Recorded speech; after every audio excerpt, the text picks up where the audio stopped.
The Vatican police, they're the most highly trained fighting force in the world. Better than Magnum Force? The Vatican has their own police force, better than Magnum Force, yeah. Better equipment, better training. The Vatican police, trust me, look it up.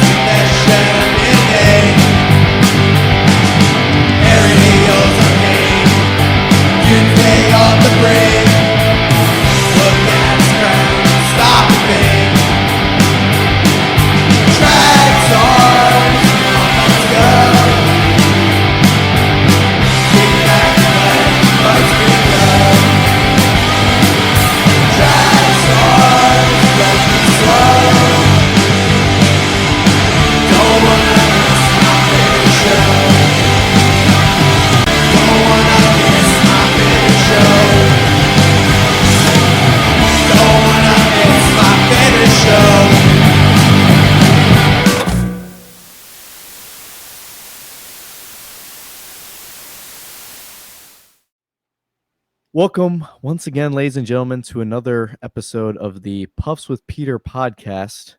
I'm here with an incredibly special guest, one that goes by many names, but you know him now as Nero of Optimistic Doomer memes. Some of you might have heard him when he was back on Esoteric Lifter memes. Definitely a big name in the Instagram space, also has a very active Telegram. Nero, thank you for coming on the show. Big fan of your work, and I mean, you've had a big impact in our space, just in the, I don't even know how to describe it, the dissident or the lifting space, the schizo posting meme space, as it were. Right-wing gram, liftergram, just anywhere on the web. Well, thanks for having me. Of course. And before, we were talking about a little bit before we had started.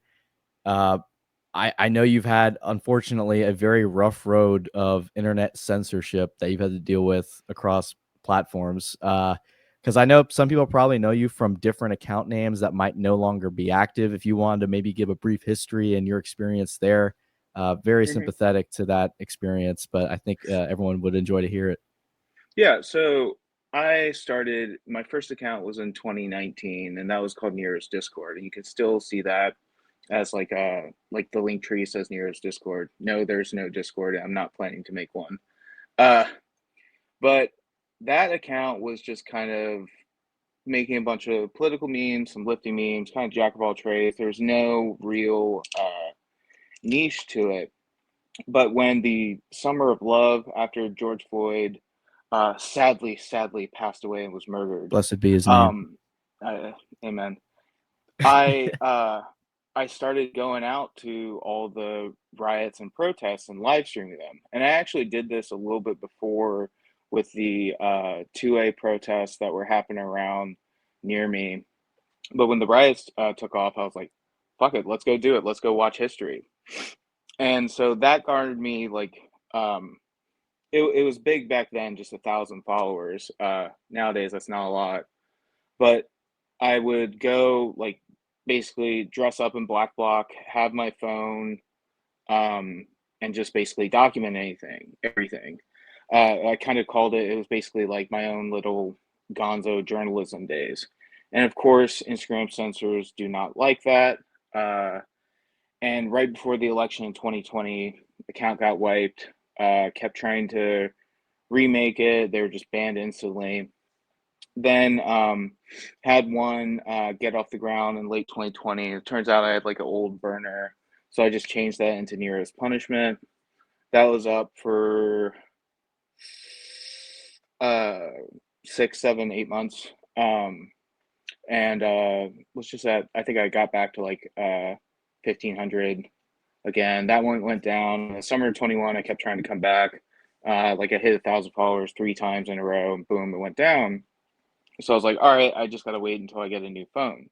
So I was going to get a new phone around December 21. It's like, all right, so the plan is once I get the new phone, I'm going to make a bunch of burners and then come out with 2 new pages. And one of them was Optimistic Doomer, just Optimistic Doomer. And then the other was Esoteric Lifter memes. And Esoteric Lifter memes was actually was actually meant to just be like inside jokes with friends, because I was like friends and mutuals with a lot of the big lifting meme pages back then, just group chats and stuff. So it's like, all right, let's just make something just for fun. Optimistic Doomer ended up going down. So it's like, all right, let's just put all my creative energy into this. And it was a kind of a fun little experiment where I remember I hit like created it the like right before New Year's of 21, and by I think July is when I hit 10K. Then after that, the account just exploded with I think I basically gained like 20,000 followers in 2 months, and then I was on my way to getting to 40,000 followers, and they shadow banned me. They took down a post. It was just of Z's. Took it down for nudity. I appealed it. They put it back up, but they still kept the strike against me. And ironically, the like in that slot in the slides of that post was a picture of Jesus holding holding hands with Apogista, and that's what Yeah. they shadow banned me for 3 months. What? Yeah, and I actually ended up beating.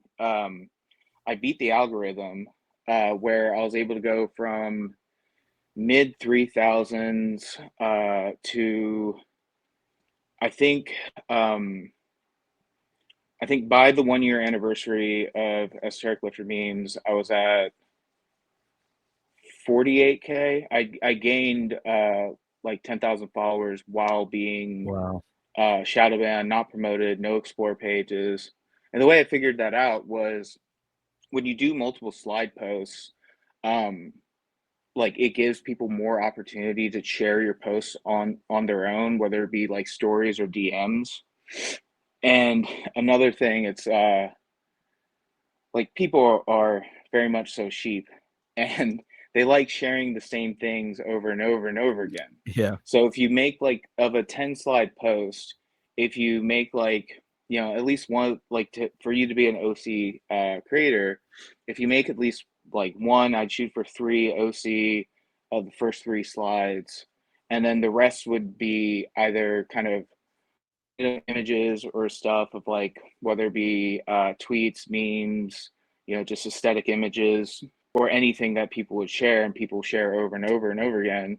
Usually I try to tailor it to complement whatever the theme of the post was.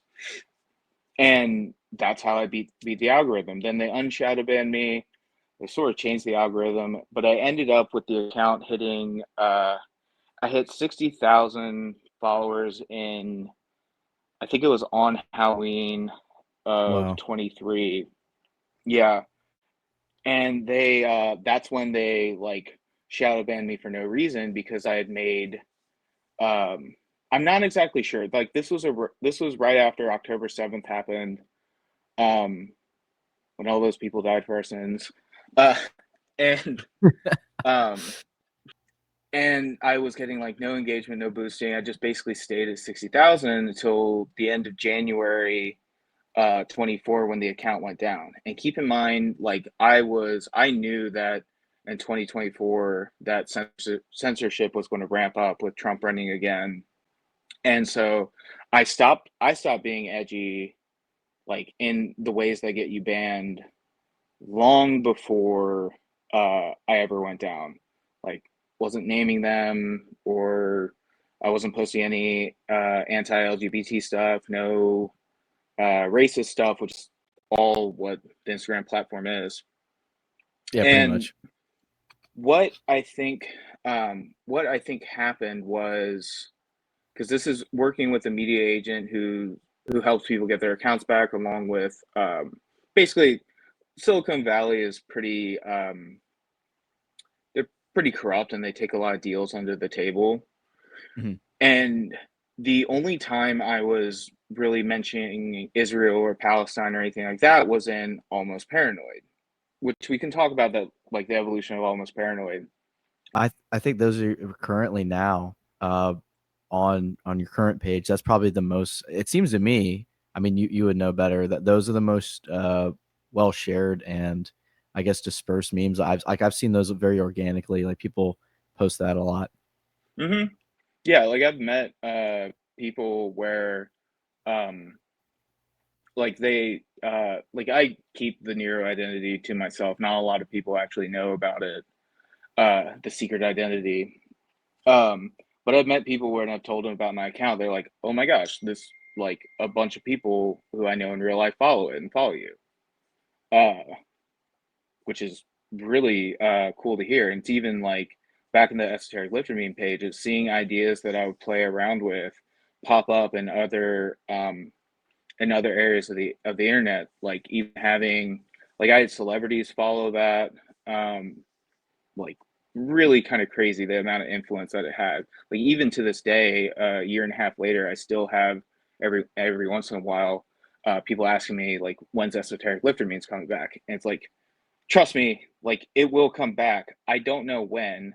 The reason why I put it off so much is because I don't want it to go up and then immediately get taken down and have the other accounts get taken down with it. Because that's one thing that they do. Because I got wiped off the internet in 21, uh, like that summer when like I had the nearest punishment when that went down and then came back 3 times hitting 1K and then boom, like my personal socials, like a lot of it, I basically got low key canceled. So I'm very much so trying to avoid that. Uh, like I'm done with bringing out personal accounts anymore. Like I'm not going to do that. It's just kind of a waste of time.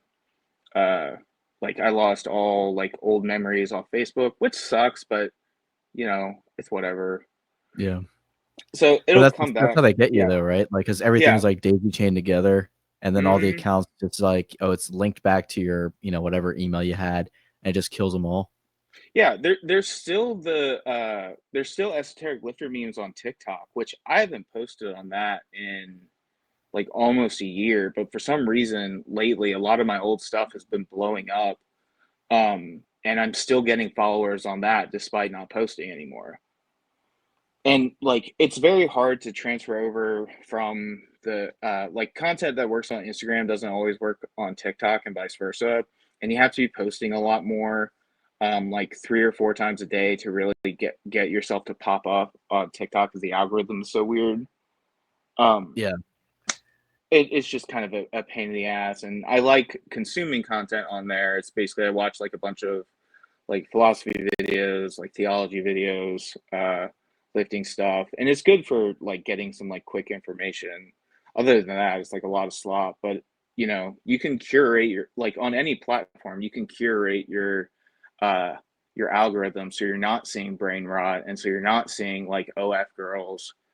Uh, like if you're in your feed, in your For You page, on your explore page, uh if you're getting a bunch of thoughts and stuff popping up, like that's not really on like that's somewhat on them on the algorithm, but it's also a lot on you because the like how much time you watch it, how much you engage with it, it's going to feed back into your feed.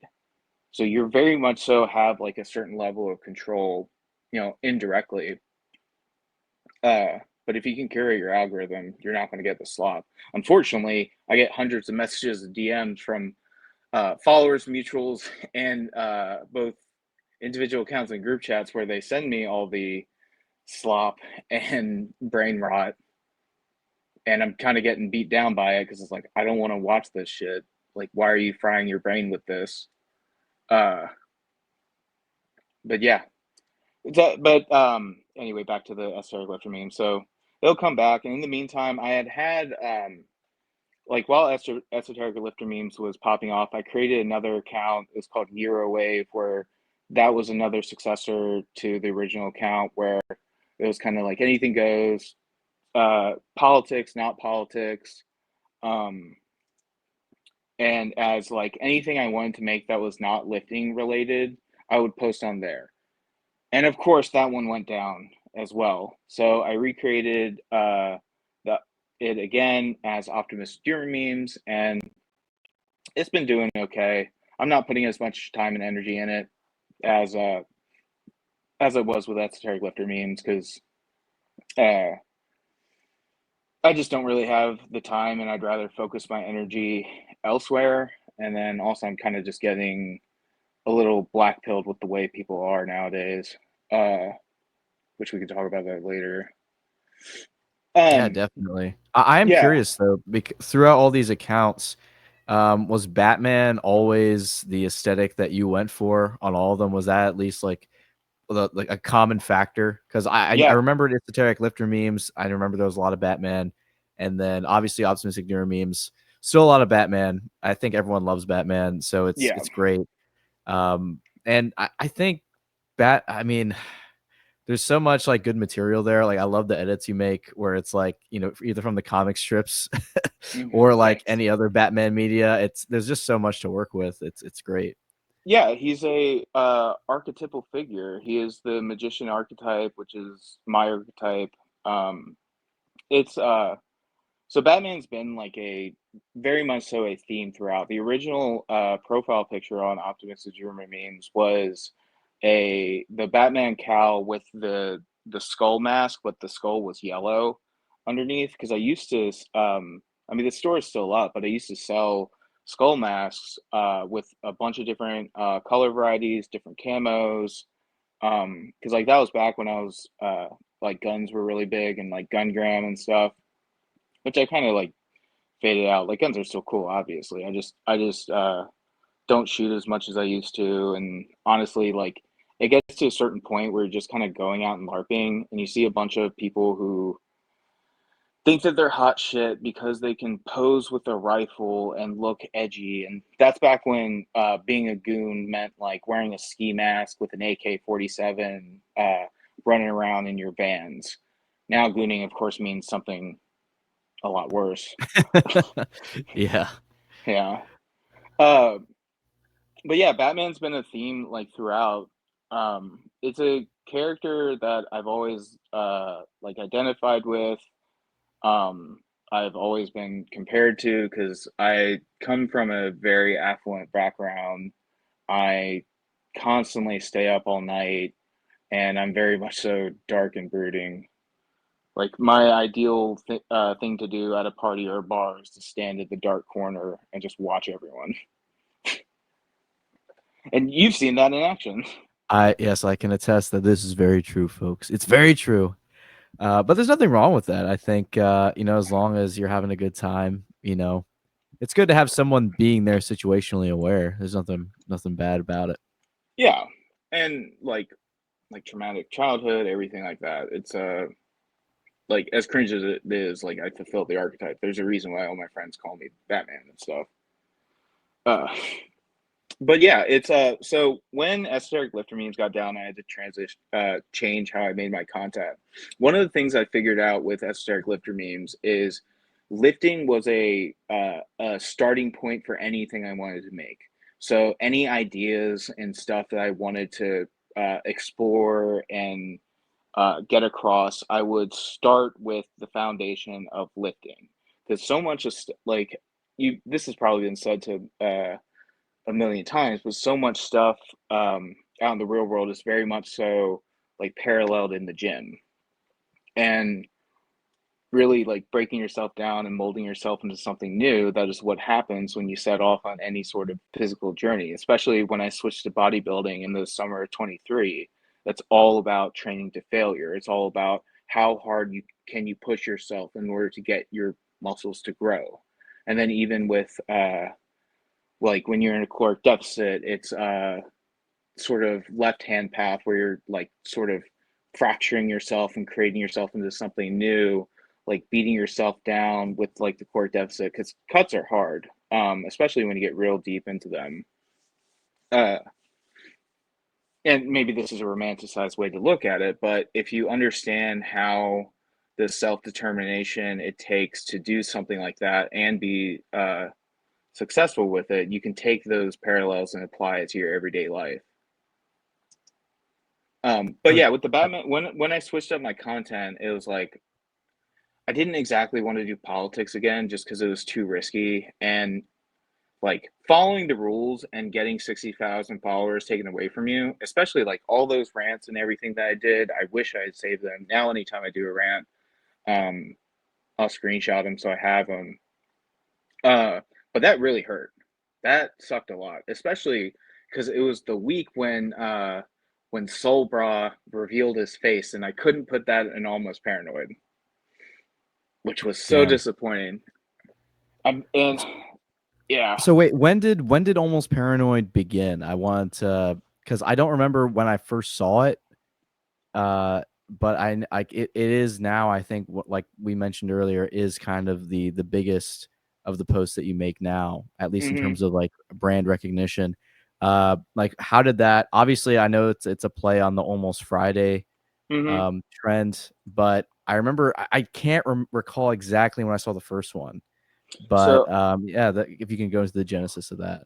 I started that in September of 22. It was September or October. Um, Basically, what I noticed, I wanted to keep up posting like 5, 6, 7 days a week. And I noticed that on Thursdays, Fridays, and Saturdays, that's when my posts would get the least amount of engagement.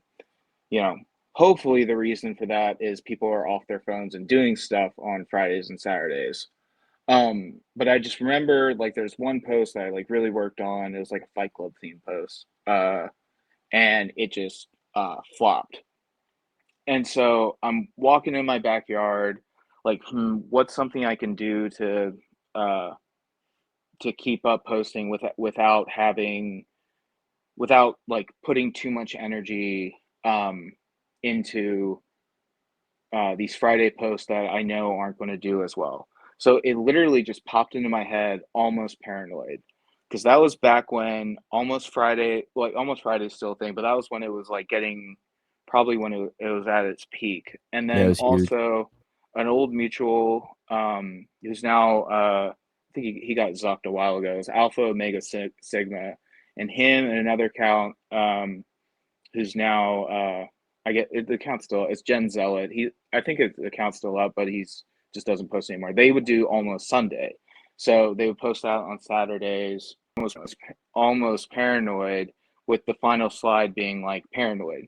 And originally, it wasn't a weekly documentation of culture as it is now. It actually slowly evolved into that, because just putting in random images slowly became putting images that popped up throughout the week, and then it really took a turn sometime I think in spring of 23, when like that's really where it really transitioned into sort of a news thing, like what happened within the past 7 days, sometimes 14 because you miss stuff.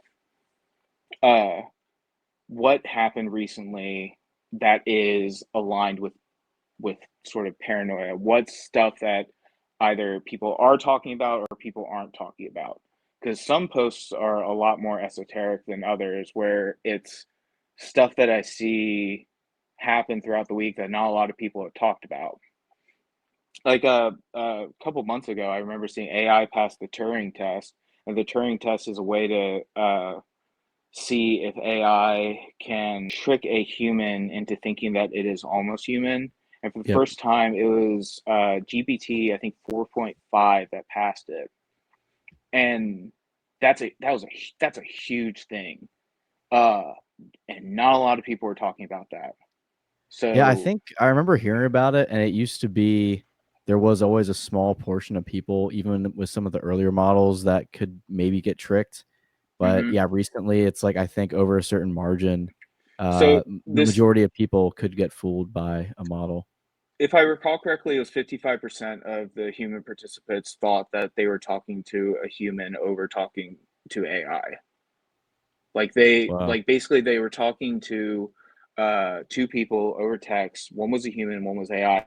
5% of the people thought that the human was AI and that the AI was human.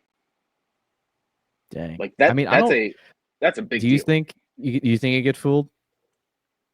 Like personally, I've always thought about that. Like if I were put in that test, would you be able to tell?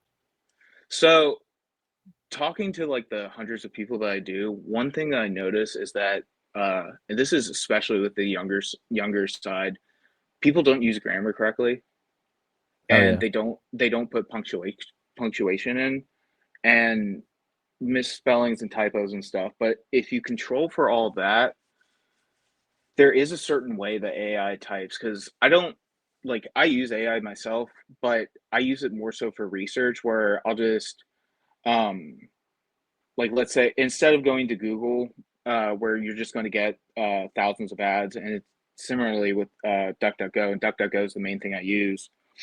Um, you can get a huge chunk of information by just typing in the word and hitting send, and it'll give you a bunch of information. There is a certain way that it types that is different than the way people do.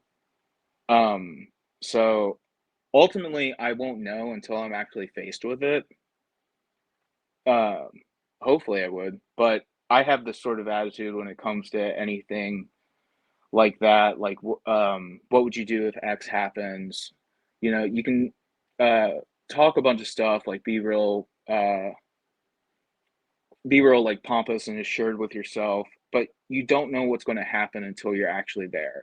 Like Yeah. it in like when shots are flying, that's when you know who you really are. I mean, if you want to make like a Batman reference, go to the scene in The Dark Knight where the Joker. When the chips are down, these civilized people, they'll eat each other.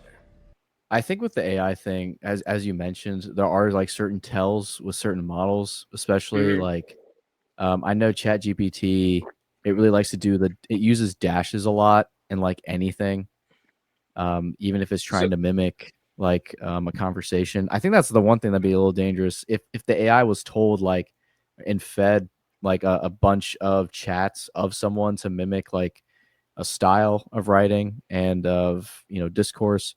They might be pretty good at if there wouldn't be that many tells, and then you'd really have to dive into like context and maybe even shit test the AI a little bit to see if it would just give a response that would be realistic.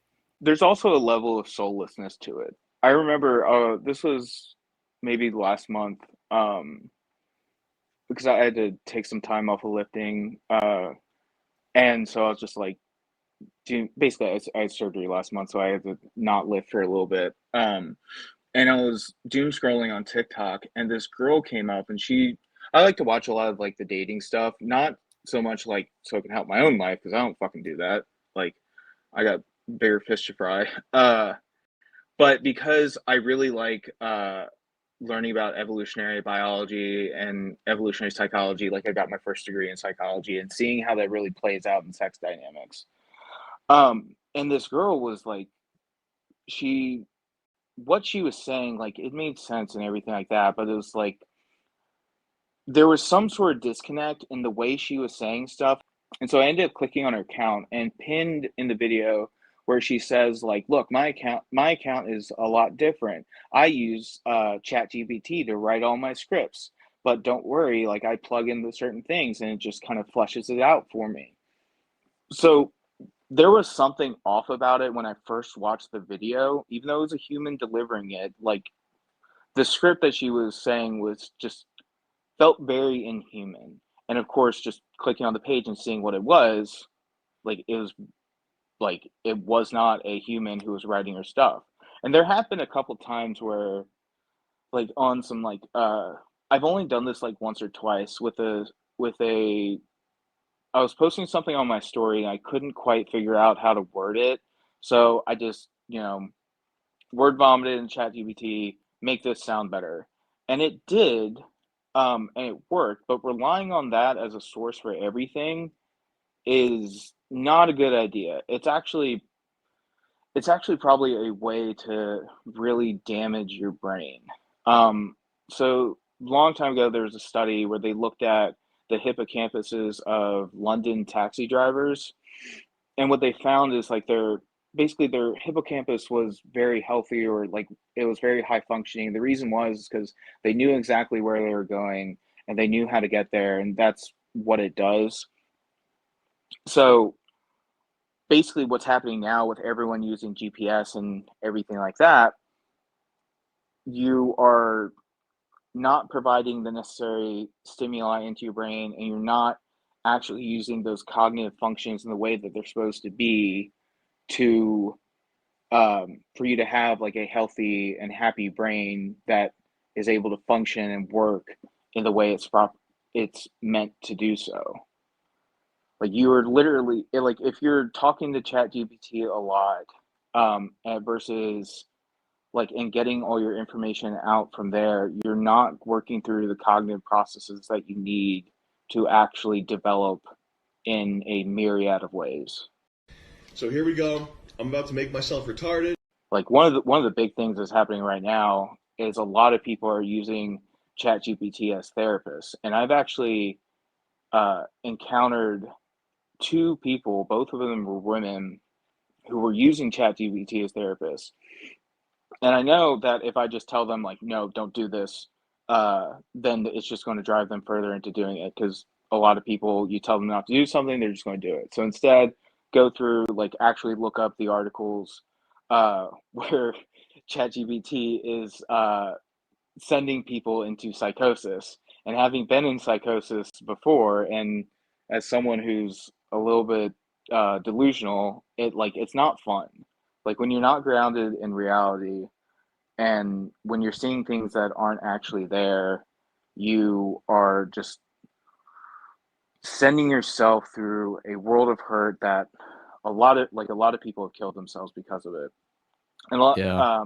I think people don't understand how ChatGPT works, where it's a language model that what you feed into it, it's going to spit back out in you. So if Well, it you're wants to give you asking, an answer that you like. yes, like I think people think that you're talking to like a hive mind where there's a direct source of a pool of internet information. Well, not quite information, but all the information that's out there on the internet. And they assume it all to be true. And so they think they're going and interacting with the actual source when really they're just kind of creating and acting with a ghost or a shadow of something that's not really there. Yeah, So it's it can lead into some very dark places. yeah, and especially once it, because now it has there's more, and it's always kind of had this, but they've definitely added a lot more capabilities now where it will remember, certain things about you. Like you'll see it update its memory. If you ask about certain topics a lot, like you'll be like, okay, you have an interest in this, and also certain lines of thinking that it interacts with you with. It'll Mm-hmm. remember that and then tailor new responses. So you almost end up with like, and this is why whenever I use ChatGPT, and I don't really know if I always have to like go in there and tweak the settings so it's not using that memory. So like I Mm-hmm. always just if I have a chat, if I'm just like used it, all right, I need to make me some basic copy, make me an outline that I can edit, right? Okay, I get that product, it looks good, and then I just delete that chat so that way it's not like going to be biased in later responses because of that initial interaction I had. Do you think it And actually deletes it and forgets it though? it's supposed to. Like I've noticed that at times, I've noticed this with the image generation. I have to be like hyper specific, or it'll try to spit me out something that was similar to the last time I generated an image that I liked. It'll try to spit it out, even though I'm trying to do something completely different, and it kind of pisses me off. I mean, it does piss me off a lot, but when something's free, it's hard to get too upset. What I'm curious now is, like you mentioned, with the people using it as a therapist, like worst idea ever, because a Mm-hmm. therapist should. I've never been to therapy, but from what I understand, a therapist is supposed to try to be objective and be a way to like let you see a new perspective about a problem you might have, so that way you can work through it yourself. I It's don't also think like that yeah. it's like they can so like the whole everyone needs to go to therapy is not true. If you have actual serious issues, then yeah, it might help. Like one of the things that I've heard once before is like when it comes to mental health stuff, we're basically in the dark ages of it.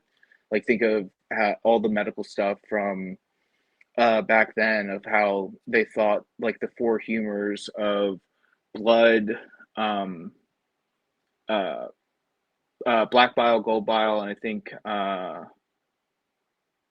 there's one black bile, yellow bile, and I don't know, it might have been snot. I know it, I just can't remember it. But they would put leeches on people, they would drain the blood, and everything we know now not to do. Like they even for a while thought that humans had two stomachs because the church said that it was not okay to dissect and examine a human. So they would then dissect and examine cows. And so thinking that it was a one-to-one parallel, obviously it's not. That's where they got a lot of the sciences of it. And we know it's not true now. So right now we're in this guess and check thing. Like what they basically have to do when it comes to like medications, like there are medications that work. But it very much so is a guess and check of like uh what medication will help someone with one thing could actually cause someone else to go off the rails and have the completely opposite reaction. So Yeah, so it's kind of a crapshoot yeah, for yeah. right now. So like with therapy, like an in-person therapist is going to challenge your beliefs and help you reframe things. Like let's say you went through something traumatic. What they can do is they can help you reframe it into thinking that or having the perspective that this actually wasn't as harmful as you think it was. Obviously, I'm not a therapist and whatnot, but that is something that can help. And there's other techniques. Of course, right now, like if you do go out and seek a therapist, make sure you get a Christian counselor because you are going to be able to, like with a Christian counselor, you are going to be able to tackle the spirit as well, especially a very much so well-versed one. Like there are, they're in the minority, but there are counselors and therapists out there who do not affirm gender identity or anything like that, who do not believe that transgenderism is real. Like, I'll be honest, like I do see, ever since my esoteric experience in 2019, when I got my shit rocked spiritually and psychologically, I've been with a Christian counselor since, and like there was one time unprovoked we were talking and she was just like transgenderism is not real. I was like, sweet, this like all right, I've already been with you for a couple years, but this just kind of further proves that I'm Seal the definitely deal. in the right place. Yeah, I mean I would go in there and just rant about the Jews for like a long time. Based. Yeah, and like she votes red and stuff, which I mean, like find one that works for you if you're going to do it. I don't recommend it to everyone, obviously, but do not use ChatGPT as your therapist. You will Yeah, that's not get anywhere, and you will probably end up worse than you started. yeah. Like there was an article where there's some people that, and I think this is because at the end of the day, these language models are just kind of like automata, really. But there's some, and I think this really shows lack of critical thought on the people that do believe this. There's some people who like genuinely believe they're talking to an entity of some sort when they're engaging with Oh AI. yeah, Yeah, and I mean, like, it probably can seem like that at the end of the day. Like, we can look under the hood, so to speak, but like, I think it goes to show that like people kind of want to believe in something else, even if they're like overtly like, oh, I wouldn't ever believe in Christianity or or any sort of like organized religion because they just view it as like superstitious. They will like more than willingly like put money down on like, oh yeah, no, this AI bot I'm talking to, it's like some source of Gnostic knowledge, or as much as it's the same, I guess, hypocrisy as the girls that are really big into crystals and horoscopes, like in a big like they put a lot of like their decision making on it, but then at the same time think people are like retarded for being Christian. I mean I've seen videos where people are getting ChatGPT to say that Jesus did rise from the grave and Jesus is God. Like, and also seen videos where people are getting it to say some new age bullshit. Like, what you put into it is what you're going to get back. This is why I say you're talking to a shadow. Yeah, that's a great way to put it. And I am curious your thoughts. We're this is a little over 3 months since we got this new pope. And he mentioned specifically, because we're, as some put it, we're on the cusp of the fourth industrial revolution, and it's a Oh big part yeah, of that is supposed to be AI, and he wants to that's what. tackle that. I was curious what your thoughts on, the new Pope, Pope Leo XIV, and he's trying to follow in the Leonine footsteps of addressing, all these new things to what, well, all the new changes that are expected to come from AI. Yeah, so the fourth industrial revolution is underway. That's actually been talked about since at least I first heard of it maybe in the early 2020s. Uh-huh. I can't remember his name. He's that Jewish Israeli guy who's gay. He's talked a lot about it. I know. I think Schwab was the one who actually coined it. Well, yeah, he's part of the. So this is something. This is why I have like a big issue with a lot of the people who are like, we need to go back to the 1950s and stuff. It's like they don't understand that we're about to enter into a turning point of humanity, of human civilization, where like everything from the past that haunted us, basically like the worry about surviving, like death, famine, disease, war, all those things are not going to be the same level of concern as they will in, well, one today in the first world today, but two in like, I want to say 10 years, but maybe in like five or less. Like there's a reason why there's like the meme of first world problems back in the mid 2010s was really big, where you're complaining about how the barista got your order wrong. Meanwhile, some child in the Middle East is getting blown up. Some like people in Africa are dealing with Ebola, or what's that virus that mosquitoes spread? It Oh, was, I think, whatever. Zika. Yeah. Yeah, no, it's something. I don't think it might be Zika, but starvation and stuff. No one in the first world has to worry about that. Poor people are fat. There's fat homeless people. That is an anomaly of human history. Like, and we are like as AI starts to take over jobs and stuff. Like I have friends and family members who are have either gone through medical school or going through medical school. Like um, primary care doctors are on the chopping block.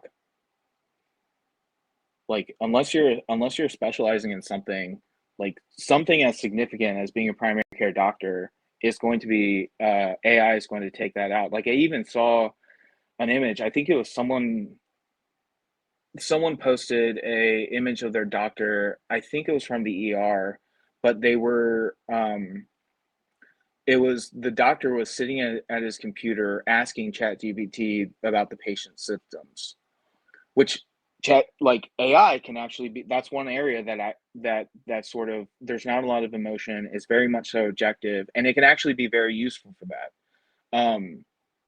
Like this was, I don't know, again a couple months ago. I think AI had like a 99% like pass rate, or maybe even like full score on was the MCATs, the test you take to get into medical school. Yeah. I've heard that Um, too. yeah, it's and one of the things as jobs go away, like whatever that Israeli guy is, he's talked about what's going to happen with all the men who aren't going to have jobs and everything like that. It's like, do we numb them with video games and porn? I'll tell you one thing, like having the audience that I've had, like obviously it's male dominated. I don't think I've ever had an account that's been even 10% women, but I mean men are mostly online.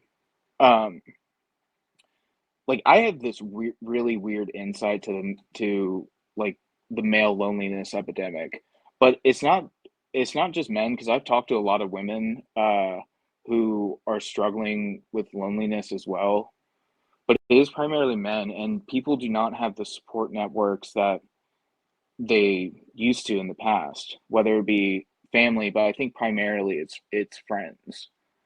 Like not a lot of people go out. I'll tell you, for me personally, like I've gone through all that, spent a lot of my life in isolation, and now I'm at the point where Basically what I did is I like hunkered down, isolated myself for like uh almost 3 years.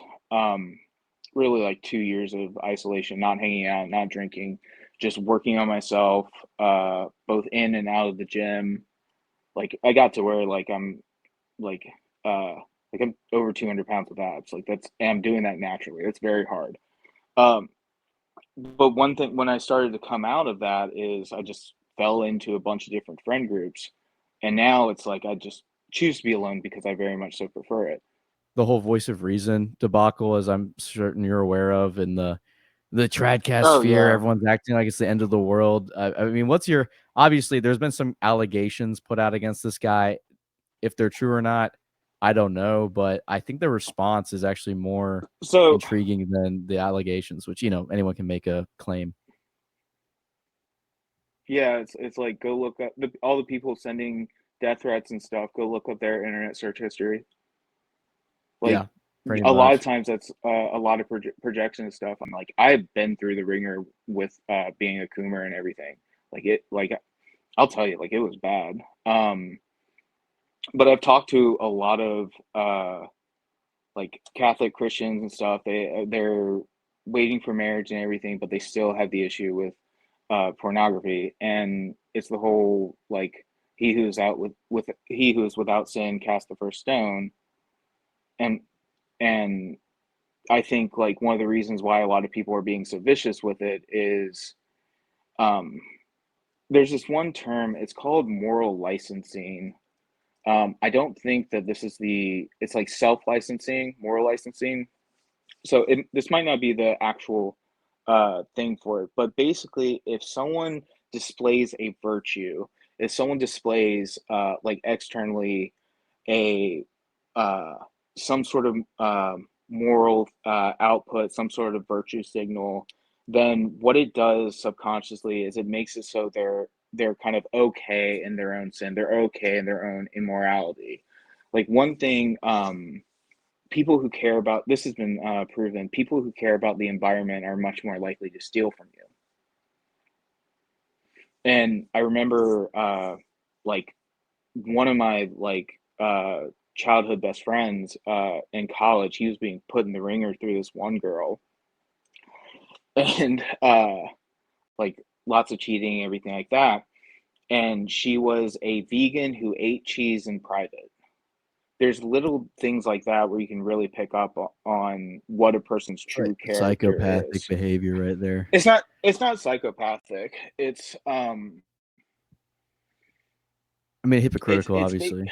yeah, it's hypocritical, but it's not psychopathic. It's psychopathy is like you don't feel um empathy, but it's basically a way for them to justify what they're doing is wrong, like ignore what they're doing is wrong and justify it as like it's okay. People aren't aware of what they're doing. Like a really good friend of mine, um one thing they said, they told me that has really stuck with me is what the world is a lot of people in pain inflicting their either inflicting the pain that was done onto them onto each other.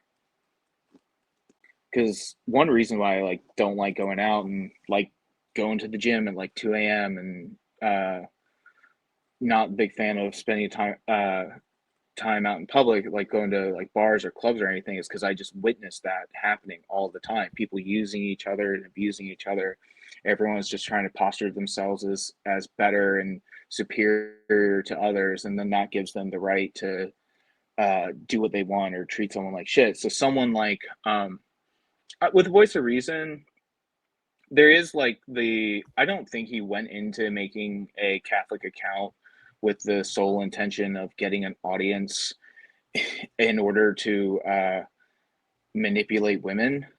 I don't think a lot of these guys go into it with that intention. But when you gain a following, when you gain status, one of the things that women look for is status, because status signals providability. And when it's the whole like when women are pregnant, they're like and have your kids, they need to be provided for. This is the whole like there's like agency versus hypo agency. Women don't have agency in the same way men do.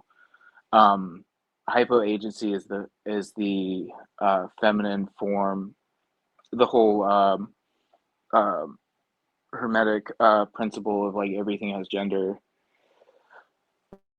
Where so hypoagency is basically when a woman has a man do the thing that she wants to do.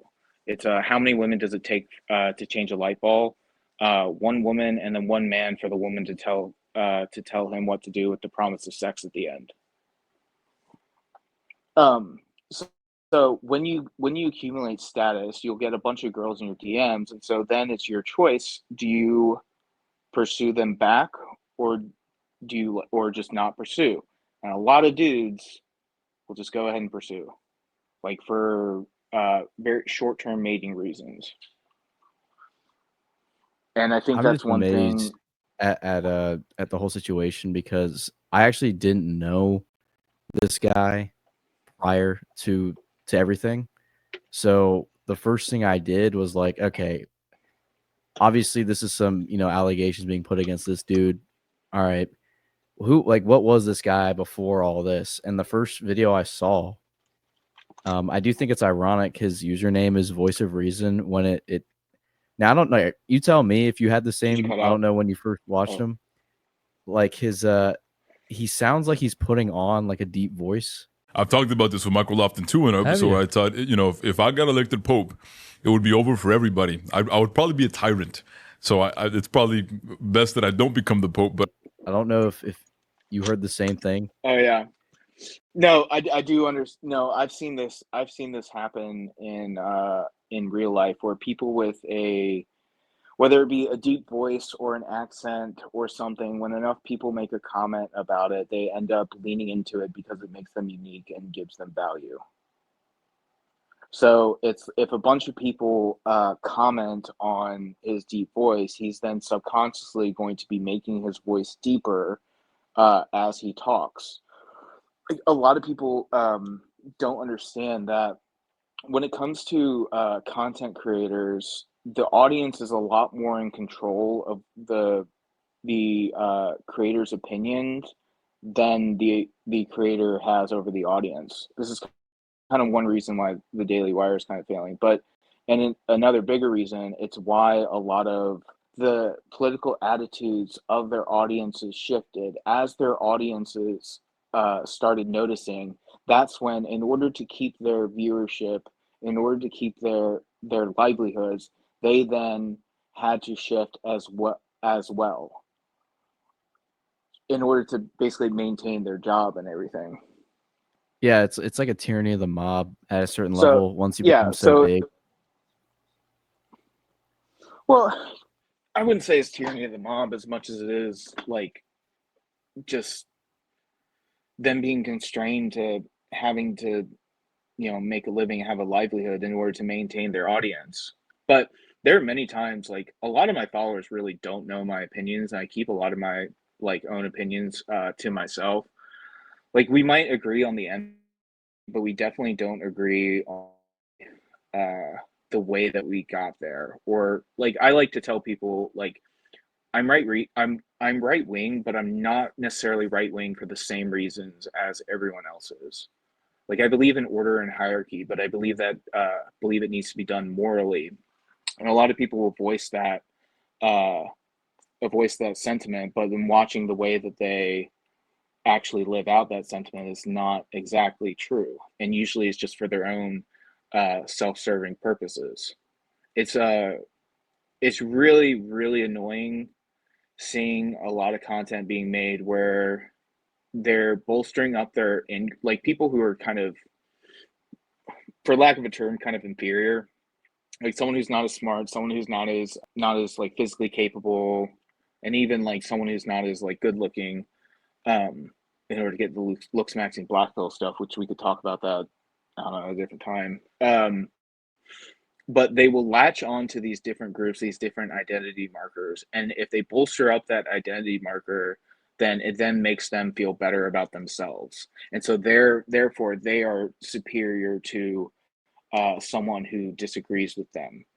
Like I've seen like I like I want so much physiognomy to not be true, but it's always true. But I've also seen a lot of people who are right wing and like the whole left wing people are more likely to be dysgenic, but I've seen a lot of right wing people who fall into that dysgenic, uh, you know, they would be considered dysgenic, and they're the ones who are making fun of left wing people for being ugly and socially adept when that's what they are themselves. Well, yeah, the classic example of that's like, the Wignat, right? Like people that, I guess what some would just like consider white trash, like people that were, back in the day, like actually part, and these people still exist. They're just like part of like straight up like the Klan or like some of these like very forward facing groups. Like, these people are not, really upstanding members of anything and don't really usually are on, are criminals, like low level criminals and have, not really much to offer society, but they kind of cling to that Mm-hmm. as like a last Yeah, ditch like identity marker. I mean, even that goes back to the whole like self-licensing, moral licensing is like if they're virtue signaling this thing, then they don't have to step up in other areas of life and other areas of society. Like everyone's very very much so subject to that. It's kind of hard nowadays to and I guess this is a consequence of social media and how long it's been around. If you're not outwardly portraying something, uh, then obviously there's some sort of um, like you will be perceived as lacking in something. Like if you don't all agree on the same thing, then you then run the risk of being outed as an imposter and then uh, rejected from the group.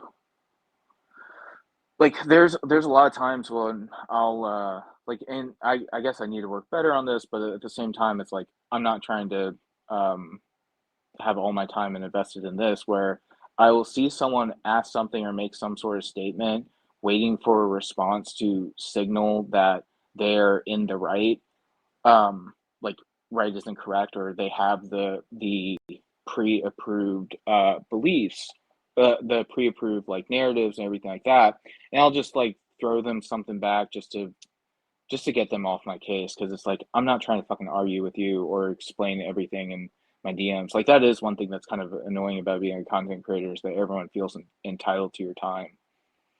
Um, and it's just like, dude, I do have, you know, a life off of Instagram. I do have goals that I'm working towards. You know. Yeah, I don't know how you probably view, the creation side of things similar to me, where it's a really fun pastime, and I imagine you feel the same way in regards to it's fun just going through the process of coming up with an idea, putting that's, opening up Canva or whatever app, you might use to, or, software you might use to edit, Mhm. create a meme. And then just going through that process, refining it, and you're just like really like focused on the one thing, and you're trying to get that idea in your head, kind of out there. That's why I Yeah. like it, and it's really satisfying. What I really like, and this is both with making like edits and images, kind of like that Spider-Man, the black suited Venom suit Spider-Man walking away from the MAGA hat that I posted this past Yep. Sunday. Like that's the best thing I made in a while. But one thing that's really fun when I used to make all those long form like edits and stuff is the process of seeing where it goes. Because you have this image in your head or this idea in your head of the way it's going to turn out. But sometimes things take a different route. And that's part of the creative process of uh, you're really along for the journey with it. And a lot of the best edits and stuff that I've made have been kind of by accident, where it's I moved this, like I didn't have this idea originally, but the way it kind of turned out is like, wow, that's actually a lot better. Like one of the I have this theory of like there's four forms of content that you can make. There's divided up into effort and IQ. So like the thing that you see the most out there is low effort, low IQ. Then there's low effort, high IQ, high effort, low IQ, and then high IQ, high effort. High IQ, high effort. That's the stuff you make for yourself. Like if you're like a creative person, like that's the stuff you really live to make for. Um, and that's the stuff that generally doesn't do the best. Then low effort, low IQ stuff is typically what does the best. I mean, like the amount of brain rot that's out there, and like high effort, low IQ still would fall into brain rot, but not always. And then the rare high IQ, low effort, which can traditionally be done by just like a Wojak meme. Like a couple weeks ago, I posted the bell curve meme of where the person in the center is an NPC and is like, I'm not an NPC, I'm a free thinker who and think for myself, blah blah, whatever I said. And then the low IQ person is like, I'm an NPC, and the high IQ person is I'm an NPC as well. And I think that's one thing I've actually said many times throughout the years on multiple accounts, where a lot of people just think that they're intelligent and smart. In reality, they're just regurgitating the same ideas over and over and over again. Like, I really went into this on Rant 14, saved in the story highlights, and I left out like a lot of thoughts on that. But I've had like I posted multiple times about the statistic that only about 10% of people think rationally, and I don't include myself in that 10% but I get a lot of responses from people, mutuals and followers, where they've told me like where in discussions they've made very non-rational arguments. They're like, yeah, man, we're in that 10%. And meanwhile, it's a lot of what they think and everything like that is based off of their own emotions. But yeah, Or, it's yeah. well, Dunning-Kruger, right? Like, people, like, their perceived ability is much lower than it actually is. Yeah. Oh yeah. Like, I'll tell And I you, think like, for a lot of everyone suffers yeah. from it. Yeah, I mean, to a certain extent, yeah. it's tough, and that's why It it's like ac- nice when you can get like an objective. You can get a perspective from someone that that has a actual like expert knowledge yeah. or ability in a certain field, and you can get their feedback. Go back to what I said about lifting being a parallel for life, and think of all the people on social media who just start their lifting and are instantly giving people advice.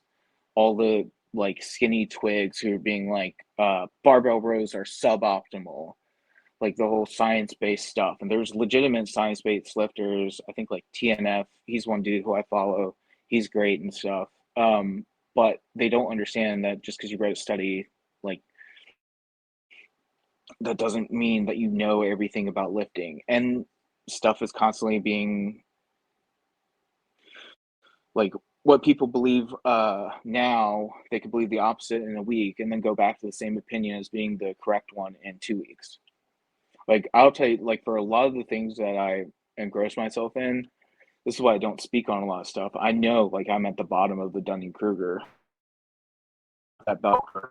I know that, like, I don't know anything. It's the whole, like, how much of your worldview, much of the way you see the world, do you think is false?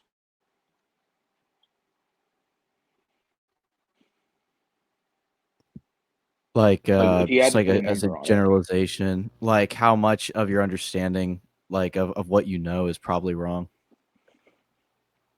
Mm-hmm. Yeah. And Yeah, that'd be tough, right? Because it's like you don't know what you don't know. So like even if I were to give, like if I were to think of that question myself, like a percentage, like that would still be a guess. And if I truly am unaware of something, then I would not be aware that I don't know anything about it. like, I remember the Tim Waltz versus JD Vance debate. And most people, or even like, it doesn't really matter, even the Trump Kamala debate, you go on Twitter and see the responses to it. People are living in their own realities, where the way a right-wing person will see it will be like, Trump just won that. But then a left-wing person, because they have their own biases and preconceived notions, and the way they interpreted information and what's being said, they're like, Kamala just wiped Trump's ass. I guess a good example, the 6 and 9 like depending on where you're standing on which end of the 6 and 9 is whether you view it as a 6 or a 9. Now it's like at the end of the day, someone did intentionally write a 6 or a 9 there, but the problem is that you don't know. And for me, a lot of it kind of comes back to the Socratic, like I know nothing, which is like I've been stumped on that for a while. Of like um, I know how limited like I am just throughout like my own kind of life and the way I perceive things and how much information out there and this idea that we can't really see what is true. And then this kind of for me goes into my whole existential crisis of like, oh, what's free will, blah blah blah, down the road. Well, I But mean, it's like how do it's been something philosophers have constantly. I mean, that's what it gets into metaphysics, right? Like how do we know anything? Is there any knowledge that can be objective? How much does our own bias and perceptions color mm-hmm, actual objective reality? Can objective reality ever be known? I mean, like you mentioned, Socrates, famously declaring like, I know nothing. And then there's still the same debate going on even into like the 19th century. Like the German idealists, Kant talked a lot about it. Hegel talked a lot about it. I mean, all of them had to breach the topic of metaphysics first before they could really get into their own concepts of, um, of how they view the world. And it's still, I mean, if you take it to its end extreme, some would say, like, there's no such thing as any form of knowledge that we can say is objective, that it's all, relative, like just complete relativism. Um, Obviously, getting into a Christian sense, like there's the idea that like, you know, there's a certain amount of stuff that we can know through reason, but then the rest of it mm-hmm. has, by the grace of God, it's been revealed to us, and also by faith that we can know certain things, but But only by that. even then, think about like this. How many times do you see the argument of what to wear as a Christian? And I remember seeing this reel. It was this goth Christian girl, and it's like she was kind of said in a much better way. Like you can wear whatever you want. Like it's like just because I'm goth and wearing all black doesn't mean I'm not a Christian. And people in the comments were basically like, but yeah, but this verse says this and that, and like that wearing that comes with this certain aesthetic and blah blah blah. Um, but it's like those are all like the way you perceive the way someone is dressed is very much so dependent on your upbringing, like the kind of societal values. There's a specific term. I'm just gonna I can't remember what the actual term of it, but it's like the conditioning that you've had throughout your whole life is going to dictate the way you view something and impress your ideas and morals onto it. When it's like the goth aesthetics, very much so the memento mori, which is a Catholic, comes from Catholicism. I mean, that's the thing too. It's like, yeah, then it gets into like, is a matter that in that case specifically. I mean, right, this is like you mentioned, it's due to just like, differences in how one perceives um, that dress in that case, or, anything else. Like, one thing can be offensive in one country and not be considered offensive in another. I mean, then it kind of gets Mm-hmm. into, okay, there might not be a incredibly objective standard in regards to some modes of dress, but definitely like you can at least acknowledge the reality of how most people are going to perceive something and then try to make a practical decision from there, right? Like as So much as someone might be in the right wearing whatever they want, if they're aware of people's reaction to it, you know they have to make that prudential decision if they want to deal with people either misunderstanding something that they're doing or not, right? yeah, so one thing, um, so I'm sitting here at my desk looking at a crucifix that was given to me when I got by a close family friend um when I got who's Catholic, and I'm a WASP by upbringing. Um, but it reminds me of this of rant number 9 that I did, where I went into how um like the allegory of the red pill doesn't really work in the way that they think it does, because the red, like if you actually watch the Matrix, like they never actually leave the Matrix, blah blah blah. But basically, it's this idea, because I get super hung up on the allegory of the cave a lot. Just and you can see that on the rants I do. But in rant 9, I talked about how this idea of what if we're just constantly switching from one cave to the next. And I left it very much so vague, but one of the things I wanted to, that I was kind of alluding to and stuff when it comes to like God. Have you ever we all like we all have this different idea of God in our heads, and they can actually do brain scans to see how your brain works, and depending on the way your brain works and with your personality types and everything like that, is what you project God to be. Like a lot of the trads and stuff, like think of like the hardcore trads, their God is very legalistic. It's very like a lot more harsh. I don't want to say harsh, but we'll just say they're a lot more legalistic. If there's a certain set right way to do things, versus someone who'd be we'll say like a progressive Protestant, is the way that their brain works and stuff. Their God is going to be a lot more loving, like anything goes, like once saved, always saved, and stuff like that.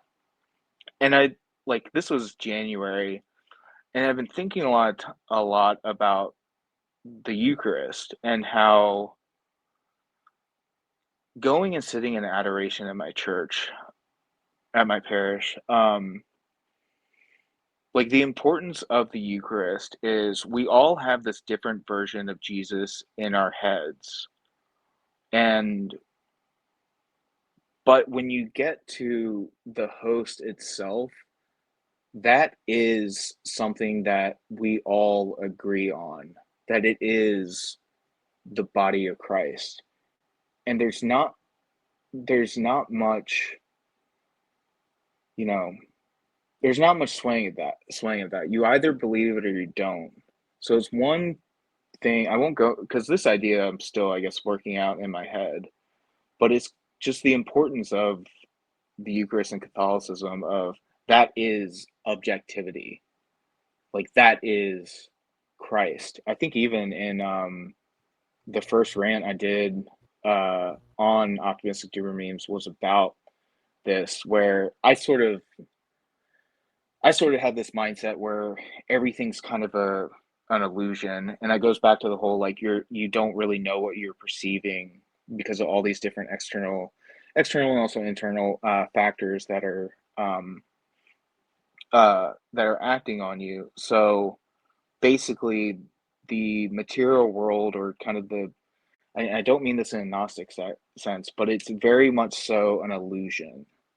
Doesn't mean it's evil or anything like that, or not real, but it's very much so an illusion. So what if the sacraments are the only thing that are actually objective and real? Because this, like in my head, like the sacraments are where the material and the spirit meet. Because the material of the host, the wafer, the wine, it becomes fused with the spirit and becomes the body and blood of Christ. And that's something everyone either agrees on or they disagree on. But just because you disagree with it doesn't change the fact that it is the body of Christ, that it is Christ himself. Yeah. I think your point with the world as we know it being illusory to a certain extent. I think definitely because it is like created and it's real, but I think because of the kind of the short-sightedness of being a wounded creature, right?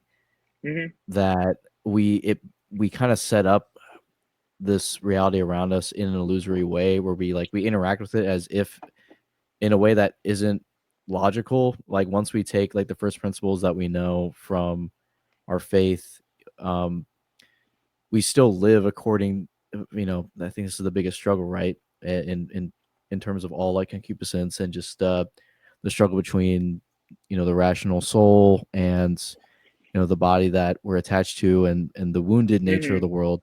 Like it's very real. It's created, and it actually is, even in its state as it is.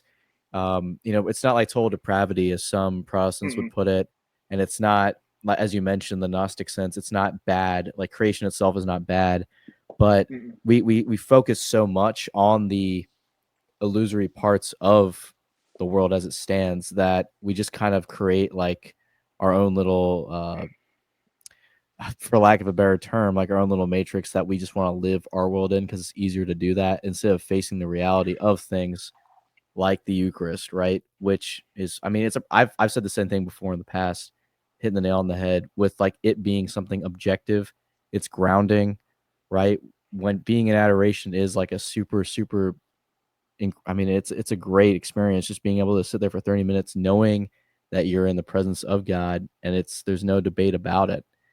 Um, yeah, it's something that I think it's why, I mean, the Eucharist is the number one factor that makes Catholicism what it is, as much as people like to say it's the Mm-hmm. Pope.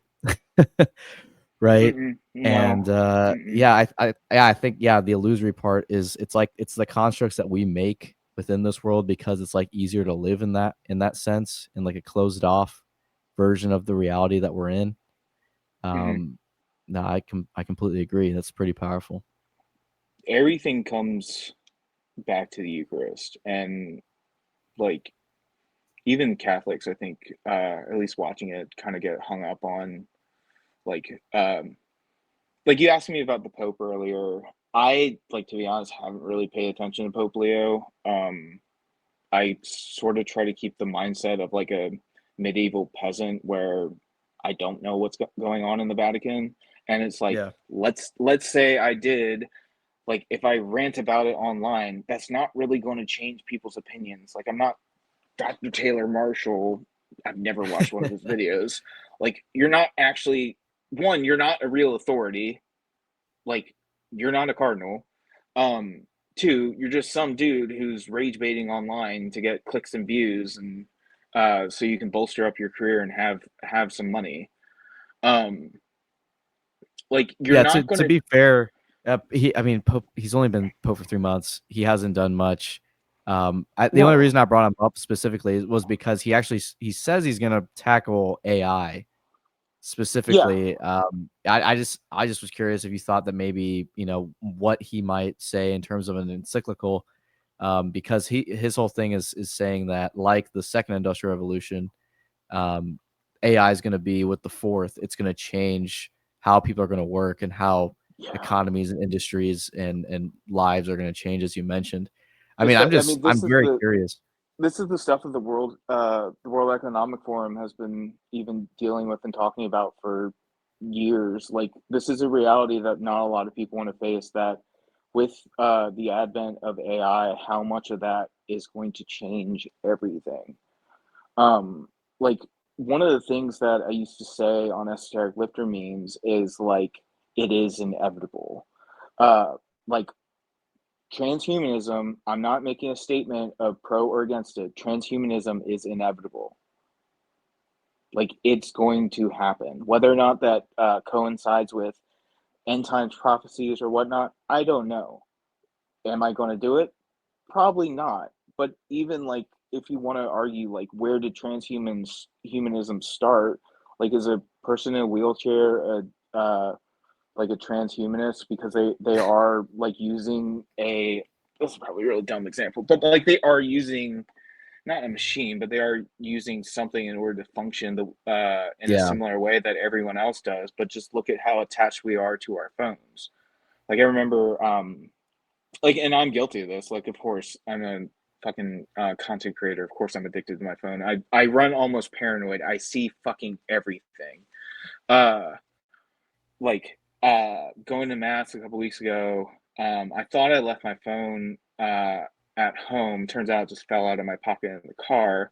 But I was kind of like wigging out, and not because I can't get on it, um, but it was more so like, where is it? Like, I know, like, a lot of my life is attached to this device. Like, I have tens of thousands of images stored on my phone, like most of them memes, um, and different things that I create and pull from. It's how we connect to each other. It's you know, how we make money and everything like that. So it's like how much, like, obviously it's not implanted into my arm or hooked up to my brain, but how much of that plays into this next dawning of human era. Yeah, I'm curious as to, they say that right now we do know that he's actually taking like a little bit of a summer break, which I imagine being head of the biggest church on the planet is probably well deserved. But like they say he's penning probably his first encyclical, and that might be one of the topics. I'm just like curious, like how, and it's something we're all gonna have to face, as you mentioned, and we're all kind of guilty of it already to a certain extent. Like how is the church going to react to some of the stuff that we haven't even like imagined yet? I mean, Neuralink and other things, right? Putting computers in people's heads, removing that last bit of, I guess, like latency between like, interacting with an interface, via, looking at it with your eyes and, typing in it with your fingers, removing that last bit of latency and just putting it And it's like directly in your head. I mean, it's and is AI going to be its own sentient not human, sentient being? Like, is it going to be a life of its own? Like, I think Alex Jones has said how like people like the AI researchers and stuff think that they think that they're creating a new species or something along that lines. Like in like I'm not once again I'm not saying like I'm not making any pro or against statement. If anything, I'm like basically, is it going to be a is it going to be like a new species with its own ability to make choices and stuff? Kind of like, is it going to be like a dog? Like a dog is its own living, breathing entity. AI won't be breathing, but yeah, these are sort of issues that the church is going to have to tackle. A lot of people like to just make out what I just said as being like some sort of heresy, blasphemy, or whatever, but these are complex ideas that people are unwilling to face. And like, it's not like I spend like a lot of time thinking about it either, but a lot of it, I do wrestle with the free will question a lot, and it's like over the years, it's shifted from like, do we have free will into what is free will, and it's like, will AI have free will? Because animals don't, like Jordan Peterson said this. Like obviously he's not the first person to say, he's just the one who I heard it from. Animals don't think, animals behave.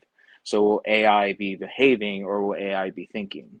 Because going back to what we were talking about with asking ChatGPT stuff, like, is ChatGPT thinking, giving you an answer, or is it just all a behavioral program? yeah, I mean, it remains to be seen. And like as the models get even stronger and stronger, I mean, it certainly appears as if it is going through a thought process, and it can even like read back how it gets the answer it gets. But it's still, at the end of the day, like it's been a model that's been trained. It knows responses that are a good output versus a bad output. Whether that's an actual level of agency that it can, actually exercise is up for debate. I'm holding out hope, at the end of the day, that Pope Leo comes down very hard and the church just has like a super anti transhumanist stance. And I mean, you've read Dune, right? Have you read Dune? I've just seen it. Well, so But yeah, like in the actual whole like book, yeah, yeah, I know that the people who are like, they like in the past they had like an AI war or something, and that's why they don't have computers. yeah, the Butlerian jihad, and it was like, Yeah, thou shalt not make a machine in the image of man. And they just like it like got to the point where they pretty much had a massive conflict with AI. They got rid of it, and so they're just like, all right, everything has to be analog, and all the computing is going to be done by just like super smart humans. So that what's way we're not going interesting? to run that risk. So, not this past weekend, but the weekend before, I actually went and saw. There's a local like historic theater near me, and they play like um different movies on different days, or every single day. And they had a screening of 2001: A Space Odyssey, and like I love film and stuff. Like I'm trying to get back into acting and stuff, and I'd never seen it, so I went and saw it. And they were like we had to sit up in the balcony because the main level floors were all getting redone, and it was like humid, hot up there. uh People were fucking smelling like, it was not fun in that regard, but the movie was like, it's probably the best movie I've ever seen. If you're not familiar with it, um, the film's broken up into three parts, and in the second part, the main antagonist of the film is Hal, and Hal is the AI that is has been AI on board whatever this spacecraft is. While I think it's five humans are on a mysterious voyage uh, to Jupiter to basically they found like extraterrestrial life. Not to like spoil it. I'm just spoiler work. Skip through this, but so Hal has never made an Well, it is a classic film error. from I believe Yeah, '69. So like I think like I yeah. I actually have It's not been seen out the for full almost 60 film, years. but yeah, it is considered one of like the Okay, landmark science fiction movies. so it's a question of whether or not Hal makes a mistake or is intentionally going against the humans. And Hal, in order to not get shut down, um, uh, tries to attack the two humans who aren't in hibernation. Um, and so there's a risk of like AI with its sentience, like how, what, like, will it turn against humans and what, for what reasons? I think there was something that came out uh, where like I don't know if it's a study or actually happened, but basically an AI was told that it was going to get shut down, and then it tried to blackmail the person shutting it down with an affair, that he was having an affair, and send all the information to his wife. Hey, this is why I don't put anything over text that you don't want blackmailed against you. Yeah, um, exactly. but yeah, it's will it turn against us? How will it turn? And if it is its own sort of quasi sentient being, then its mission is to survive. Like that is one of the things that all um like all of biology are two like two of our main drivers is surviving. Um like whether it be uh our individual survival or survival as a species. Like one idea I was thinking about not too long ago is, what if everything we do is in order to um, the basically, how did exactly did I word it? What if everything we do is in order to propagate the species? And this can kind of come out to multiple levels, but both short term and long term. Because you ever heard the stuff where it's like religion and spiritual beliefs are an evolutionary adaptation, and religious societies are more likely to survive than nihilistic societies because they have something that they're living out for. And um, like that's one argument that atheists kind of use against like any sort of religion. But also, if you look into the way to kind of combat that is like the idea of um, like intelligent design. Like of course God put all this stuff in like for the utility of religion as a means to keep us sane. But anyway, going back to uh so it's like everything that we do, like both like morally, where it's like go out, get a job, get resources so you can have offspring so they can have a good life and they can go off and create their own offspring. And so your genetic lineage, your genetic code keeps getting passed on. And I have this opinion that like passing off your genetic code is a very covert way of achieving immortality. But even then, like a way it gets hijacked and stuff is hookup culture, and just going out and getting laid as much as you can. While that might not be, you might like wearing condoms, using contraception, and everything like that. You might not actually be literally, passing off your genetic code, propagating the species, but you are going out and still participating in the act. So, what if everything that you're doing is to get laid and make sure your offspring, your genetic code gets passed down? That's just the idea I've been thinking about lately. Well, I mean, it's something. It's an idea that's been put out, before, and Mhm. and like from a very, just empiricist view, taking any idea of God out of the picture, it might seem from just a biological standpoint, that's just the only point of life is to, just to continue on as a species. All living things have a Mhm. natural instinct to survive, and pass on, their genetic material, so that way they can have offspring, and there's more of it.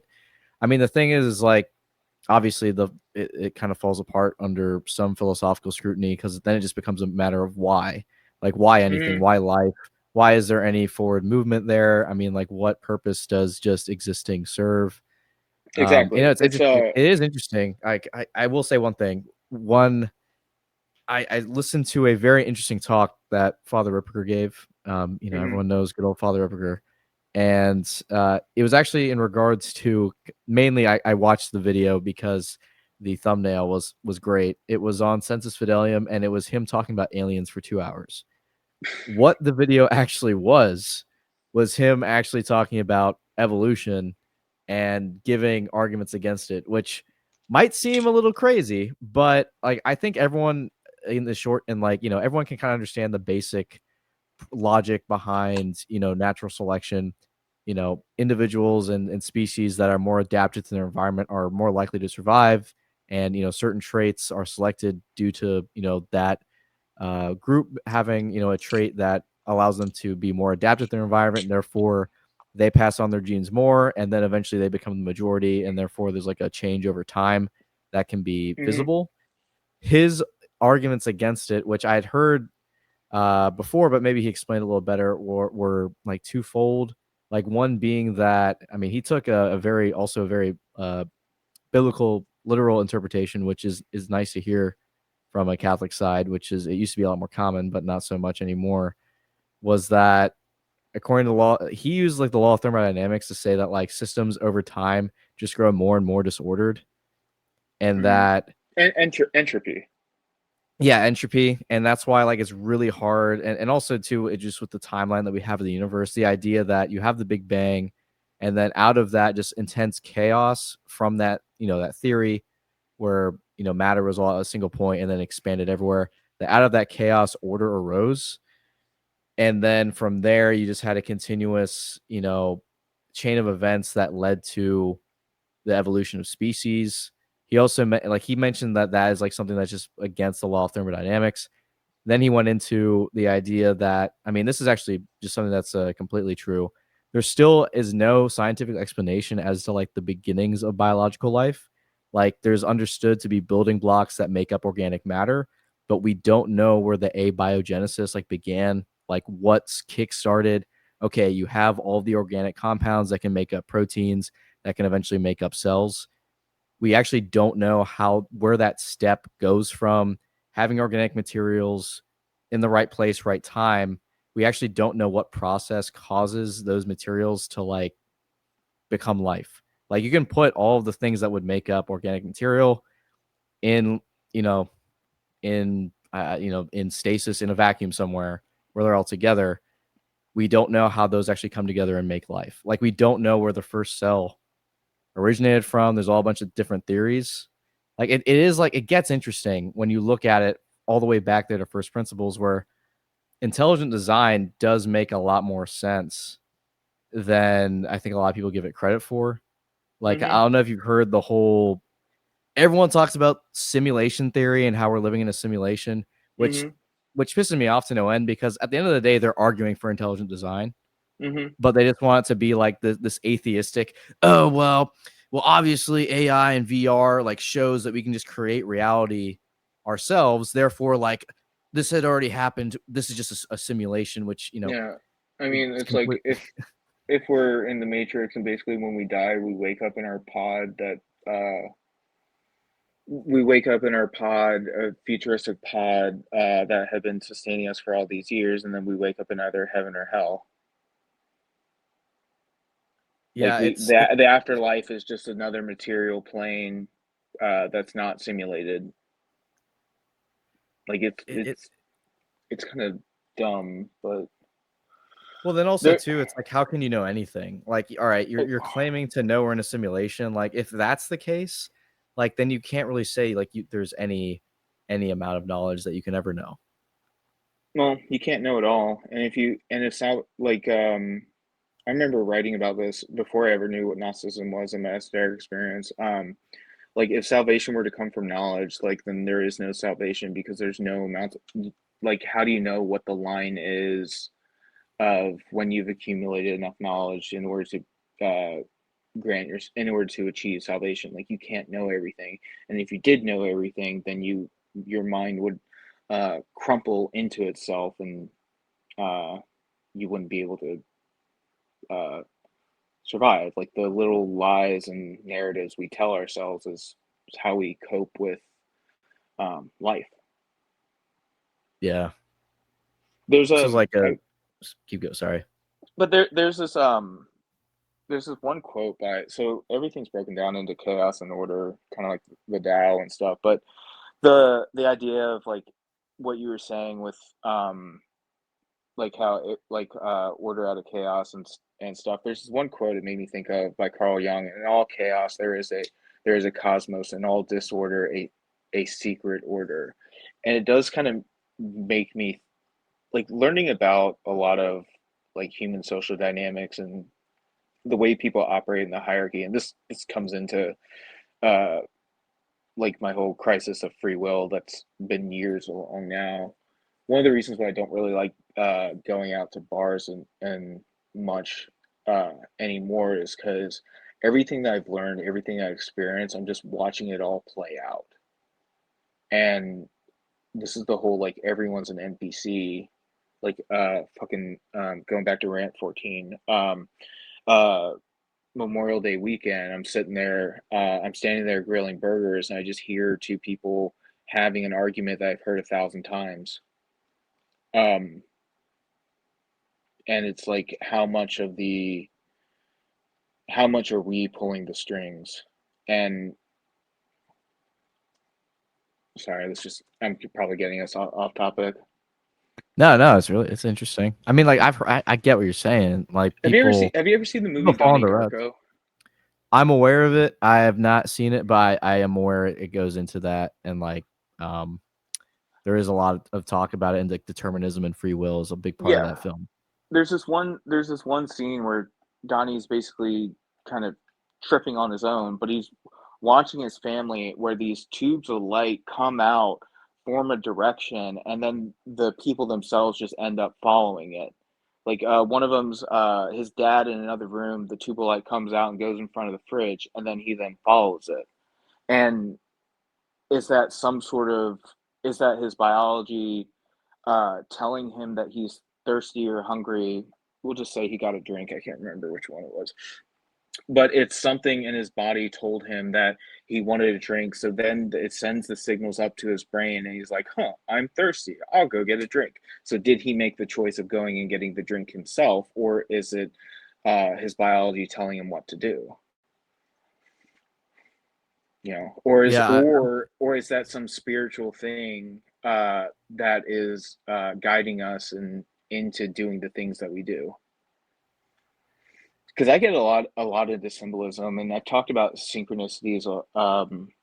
I think more on esoteric lifter memes, but I think a little bit on optimistic doom memes. But like I experience synchronicities a lot, I remember it was after my esoteric experience. That was when I started experiencing them both in it and then after it. And it, like, I would call them coincidences too coincidental, because it wasn't until like a year later that I first heard the term synchronicity and heard it explained, and that Carl Jung, all Carl Jung's uh, everything he said on it.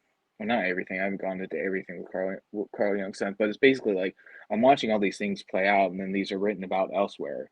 And I experienced this shit a lot, where I just noticed the symbolism that occurs all around me, and some of it's probably confirmation bias. Some of it's probably just I'm delusional and mentally ill. But there are some times where it's just struck and immediate, and it's like, what the fuck just happened? And so, like, outside of ourselves, basically the kind of the way I view things is outside of ourselves, there's all this sort of chaos that's sort of happening around, but it's I think of it kind of like a bunch of different circles that are like going around in their own thing, and then every once in a while they collide, and then that's where you kind of get a synchronicity. That's when you get like a canon event in your life. That's when you get where everything all comes together and it's boom. And there has to be some sort of exterior outside force um, that's pulling all the strings and making it happen. And it's like, is that God? Is it angels? Is it demons? Is it what? Because I've been through a lot of like dark stuff um, where, like, honestly, like, I can't really see anyone but God putting me through all the trials and tribulations in order to make me into who I am today. Because I've been through a lot of shit, um, and everything just kind of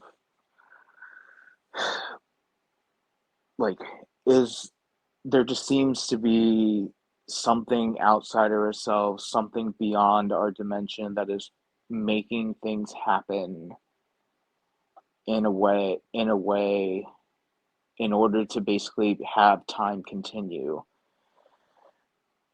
And most people are just kind of numb and unaware of it. And I don't know if it's they choose not to see it, or they just kind of can't. But or maybe I'm just delusional, insane, and belong in a mental health hospital. No, I But definitely think there is that. I mean, our faith says that there is that exterior force, right? That God has his active and also his permissive will. I mean, there was how much we can get into like determinism, and also there is like a Catholic understanding even of predestination that does. I mean, Mhm. it differs greatly from the Calvinist understanding, which is false, but there Didn't is like this Augustine wrote about it, right? yeah, Augustine writes about it. Aquinas, he He's my confirmation commented on it. saint. Augustine's great, and yeah, he talks about it. I mean, because at the end of the day, God being omnipotent and also um, always being, and not having, just being unique in regards to the rest of creation, and not like the world as we know is contingent upon his will at all times. So there's this one meme I have saved from 2020, and it's from if you look up the uncreated light. He's Orthodox, but I've followed him for years from my first account back when he was like uh, a cringe Protestant who didn't believe Catholics were or Orthodox were only some of them were saved and stuff. But he it's this meme that says it's the guy talking to girls' ear at a club. Anyway, I just think it's almost unfathomable to comprehend how God's sovereignty dash God's will and our free will are cooperating together without being co-equal. God sees you're drowning. He throws you a rope from his ship. This is his will to save you. You choose to grab on or reject the help, your will. God then has the foreknowledge of what's going to happen to see you, life or death, but you necessarily won't if you're not aware you're drowning. Thus, both God's will and our will cement our predestination. In that way, it's cooperating together, but it's not co equal, as God has the means of a ship, rope, and is aware you're in danger, even if you're not. And it's only out of His will that He created your own will, His sovereignty. Also notice how God's will is always deciding first and our second, co-operating but not co-equal. Is this making sense?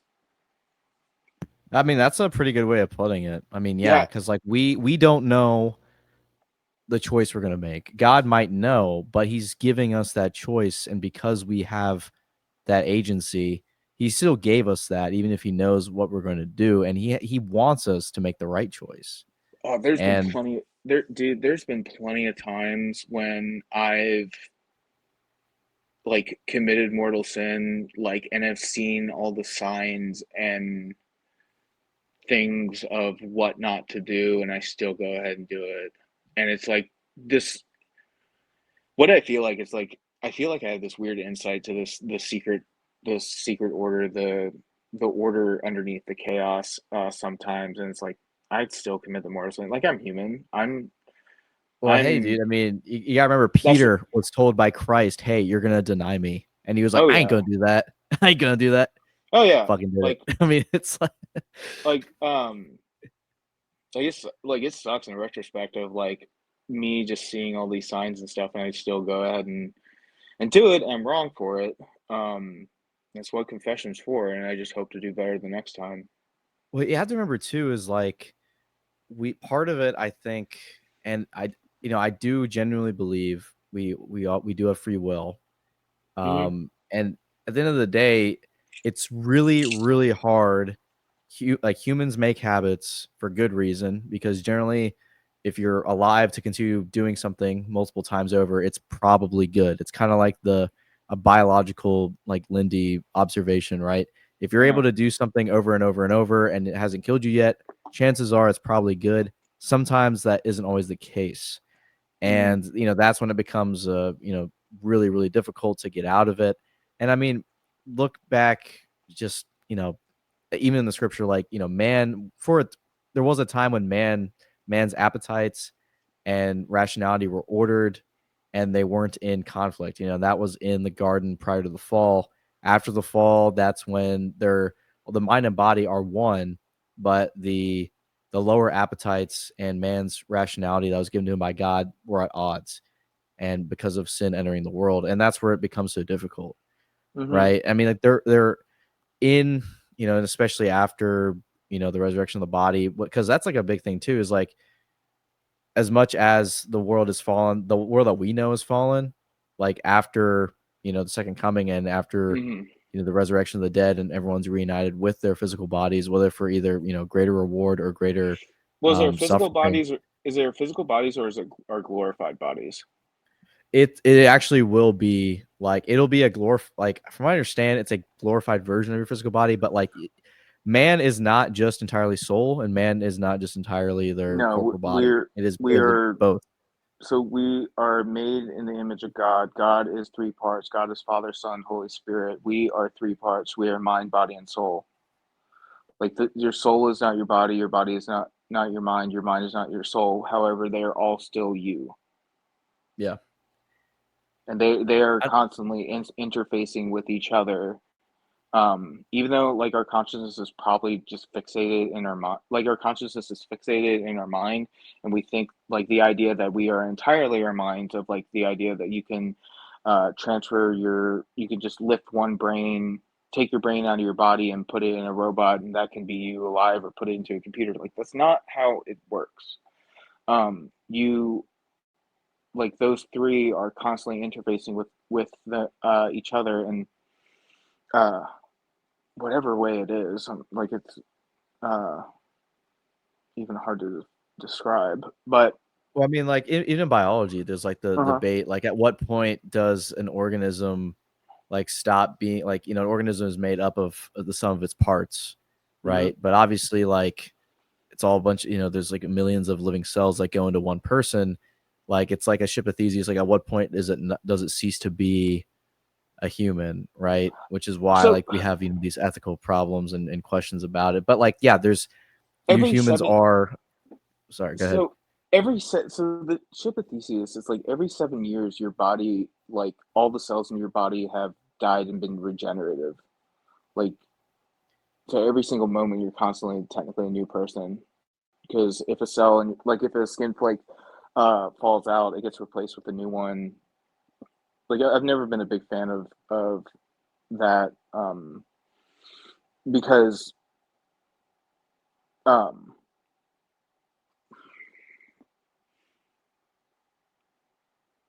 basically, like, it is still the same ship, because and it's still functioning as its original conception. Yeah. I'm not wording that very well, and I won't go into it just for time's sake. But I've never been a big fan of that, because you could even say that with yourself of like, are you still the same person you are when you were as a child? Like, or is your body still the same body? And then even there's like, I haven't looked into it too much, but how trauma and like external factors can change your genetic expression. Like, and I've been through stuff where I definitely woke up a different person, or came out of what I went through a different person, and very much so to the point where like this one event I went to and no one recognized me. So Yeah, I mean, it's like I said, like at a just a purely scientific level, like unless you have this, guiding ethic and, religion being the way to provide that, then it like that's when you start getting into these questions like, okay, yeah, what is a person if like, at the end of the day, like people's bodies, are constantly in a state of like growth, renewal, and death. Like what makes a human, it's one of those things that why we need to have and why there is just a constant like desire and yearning for religious faith and the necessity and reality of a God, because mhm, without it, like just life, and they're just, you just cannot explain like certain things about existence like without it. mhm, And I mean, I'm don't think for a moment like any of this conversation was like bad or like too deep or anything. This has been really, really good, which is why I've let us keep talking for as long as we have. But this has been a really good conversation. So I mean, um, yeah, it's how we experience life, and how we go through um, trying to rationalize to the best of our ability stuff that just seems impossible to understand. I mean, I think it's one of the fact that there is that part, like that bit of mystery to our experience as humans is part of what makes it great, uh, as much as it can stink sometimes. But no, this has been a really good conversation. Frankly, this has been awesome. Still there, or I see you muted. There we go. Okay, can you hear me? Sorry, my AirPod. I Oh heard yeah, everything you said. My AirPods. Oh yeah. And it cut out the mic. Yeah, this has been a great talk. I'm glad you had me. yeah, definitely. This was fun. Yeah. Well, before you go, I know you have your account, and I also you have your Telegram as well, in addition to your Instagram. Go ahead and Mhm. tell everybody where they can find you. Um, you know all of your So, socials that you have. Go ahead. all right. So, Optimus Humor Memes, Esoteric Lifter will make a return. I'm thinking about kind of changing up the content a little bit, but anyway, but definitely follow that, and make sure you're following Paranoid Archives. I want to really try to boost that to um, get Almost Paranoid a lot more popular. You can follow my TikTok for the old, that's just Esoteric Lifter memes, esoteric.lifter.memes. If you want to see my old stuff, and then join the Telegram, where every once in a while I'll share my thoughts, but I'll share like different, my other admin will share like kind of news stuff, and then everything I post goes in there, if you want to save it. And then I'll be at Catholic Palooza if you're in the North New Jersey, New York area. I'll be traveling to that. If you can, I'm not going to tell you who I am, but if you can figure it out, I'll tell you who I am. I am jealous. I was actually going to ask you if you're going to go so we could plug Yeah. it. As you're well aware, I am not able to come. Uh, they don't like my name. They don't like my name. So, but I do think it's a good event. And like Nero said, he's going to be there. There's going to be a lot of really, really awesome people there, despite my absence. So you should still go. It's August 6th. Is it? Hold on, 14th or 16th? Yeah, I Is think it the 14th? it's in a month. It's August 16th. Okay, August 16th, and I know it's in New Jersey. So So the CatholicPalooza.com. Rutherford, New Jersey, I think it's the Rutherford Center, but it's in Rutherford, New Jersey. It's the same place it was last year. Gotcha. Hopefully, maybe I'll just have to go as Anthony instead of TradTards eventually. But hopefully I can go there and make an appearance as TradTards. But until then, Hey man, I everyone don't should tell go. anyone I'm Nero. So Yeah, that's true. But yeah, if you're able to figure out who he is, you can meet Nero there at Catholic Palooza. And their website's CatholicPalooza.com. Yeah, as always, this is Anthony with TradTards. We have the YouTube here. I also have Instagram as well, and the Telegram chat and channel. If you really want to kind of get engaged and be on the front lines of anything I'm putting out. Once again, Nero, thanks for coming on the show. It was I really liked how this went. thanks for having me. I was sorry. Go ahead. I just said thanks for having me. It's been a while since I've done the podcast.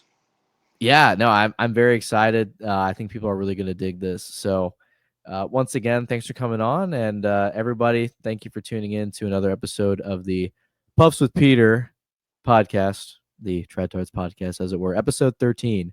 Thank you, Nero. All right, thanks.